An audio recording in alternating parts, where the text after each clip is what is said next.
I was watching a video online last night and the author on it was selling her book. The curious thing about it is that when she talked about how she wrote the book, it reminded me of how I actually approached my first book. Now currently I have 3 books to my name. The first 2 have been authored by myself and the third one is co-authored with my former business partner and friend Owen Fitzpatrick.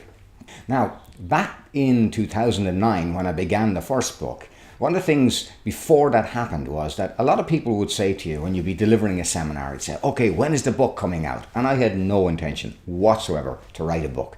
The way I operate is I like to work, as therapists say, from the seat of my pants. So as a therapist, when a client comes in, I like to work with whatever comes in front of me in that way, and that's very often unpredictable. The same with coaching, and even when I'm delivering a seminar, I like to get a general structure of where I'm going and then let it be organic from there. That stuff is the stuff that works for me. So writing a book basically is horrendous to me. The idea of actually having to lay it out, write the chapters, get the structure, do page by page is pure pain to me. So the bottom line is, as soon as I started to write, my mind would drift and I'd go to a million different ideas and didn't have the same structure that I wanted in terms of sequential and linear. And so I said, okay, this is not for me. I'm not doing this stuff. This is just doing my head in. Then one of my friends said to me, he said, Brian, what's your problem? What's stopping you? I said, listen, I don't like to do this. I don't want to do it. I'm not interested in doing it. And the format is not the best way. And I probably won't be able to do it as good as I want to do it.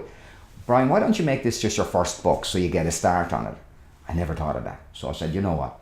I'll do it this way. So I began it at the first start. Sat down again, tried to do it, structure, basically do the sequence, map out the chapters, again, doing my head in. I'm not doing this. Maybe I'll never write it. At the hell with it, I'm not going to write a book. But then I said, you know what? I began to think about it. I said, hold on, hang on. I can do this. And I realized I was already delivering seminars. So what would happen if I took my seminar, recorded my seminar, and then actually got it scripted out? That's exactly what I done. I recorded the seminar, had it scripted out for me, and then it was presented with a big, huge document. I done then what I love to do, is to fix problems. Because some people are fixers and some people are planners. I'm one of the fixer types. And I'm activated by that opportunity to fix a problem. So what I done was I began fixing. And before long, I had a book in front of me.